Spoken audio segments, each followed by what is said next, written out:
South Africa, a popular Nigerian pastor was arrested for allegedly sleeping with girls in his church. Not just one or two, but as many as 30 girls. Lord have mercy. Some of these girls are as young as 14 years old. Can you imagine? Ladies and gentlemen, please meet 58-year-old Tim Omotosho, founder of the Jesus Dominion International Church. Now, according to the church's website, he has 27 churches around South Africa with branches in Britain, in France, and Israel as well. 27 branches. Apparently, this man has been a pastor in South Africa for almost 16 years. Omotosho is well known for his designer suits. I mean, when you see his pictures, you can tell everything is bling bling, expensive sunglasses, and luxurious cars. Apparently, he has a Lexus. He also has a Porsche. Some people call it Porsche, you know, however you want to call it. His wife drives a Jaguar. One of the women working with him said that everything from his clothing, his shoes, his jewelries, and sunglasses, they all come from a designer in England. So they import everything that the man wears. He also has a record company and a foundation known as Help the Helpless Foundation. He used to be the music director for Ebenezer Obey, by the way, in the 80s, you know. So music is a huge part of his ministry. So sometimes during church services, he would play instruments, he would sing. You shall enter your Canaan this morning.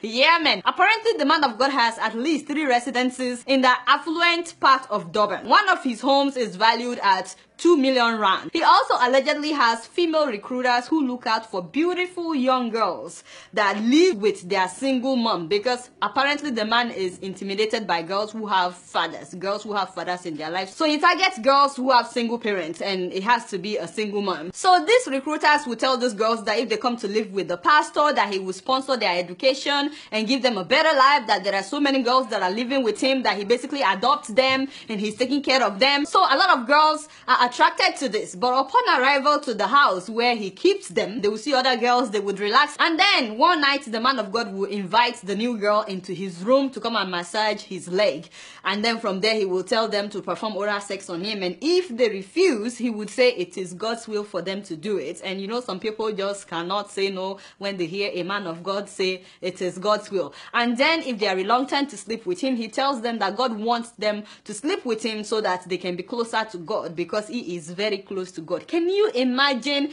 that?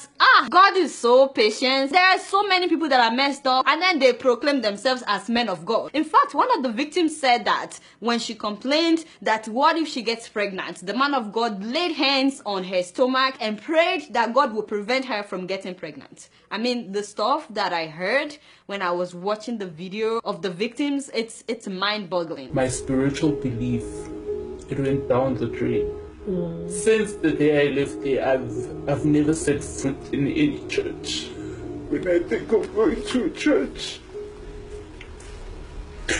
it's hard. Now, there are so many wolves that dress as sheep, so many so-called men of God that are just manipulators and mind controllers. And for so many years, many of these girls could not talk to anybody about this. I mean, they all knew among themselves that they are being molested by this man. Apparently, this has been going on since 2002, but many of them believe that because he's a respected man, that no one would believe them. I saw a video where some of the male workers were complaining that how come only the female workers were getting preferential treatment. Apparently, there's a huge boss that would take these girls to church, take them back. He was giving them preferential treatment, and it looks like the guys were just invisible. They've been offered accommodation, they've been taken care of, and that gave me a suspicion. He says that the men in the church always suspected that something was amiss because of the way the young women were given certain privileges that the young men were not. And when one of them complained, one of the male workers, when he complained that how come,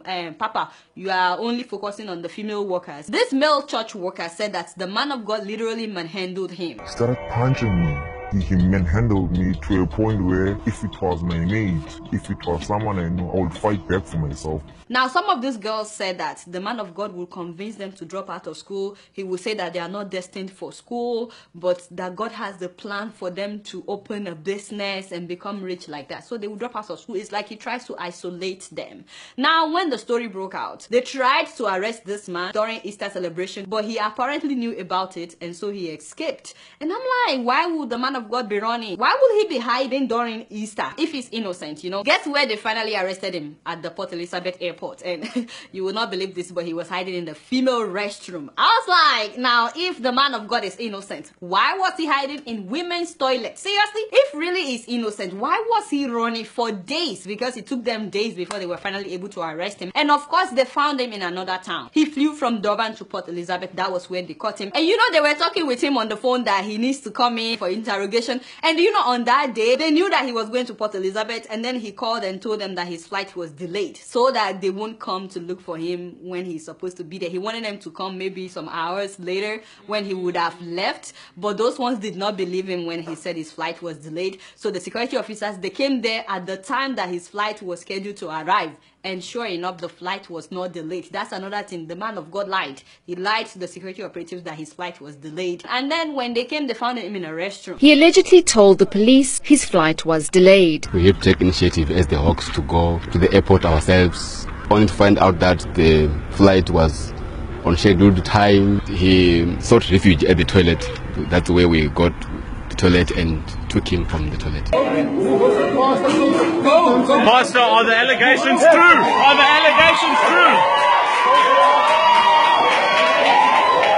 So, ladies and gentlemen, once again, please and please be careful who you call your spiritual father. I cannot stress this enough, that if you're a Christian, Jesus alone should be your example. It's good to have men of God in your life, but they are still human beings like you. Don't ever put all your hope in a man. You should always put all your hope in God. Please stop replacing God with men of God. His case has been adjourned till May 3rd, so that's when we'll know what would happen to him. But until then, they have refused to grant him bail. I want to know what you guys think about this story. You guys know I don't know much. Guess what? I'm just keeping it real.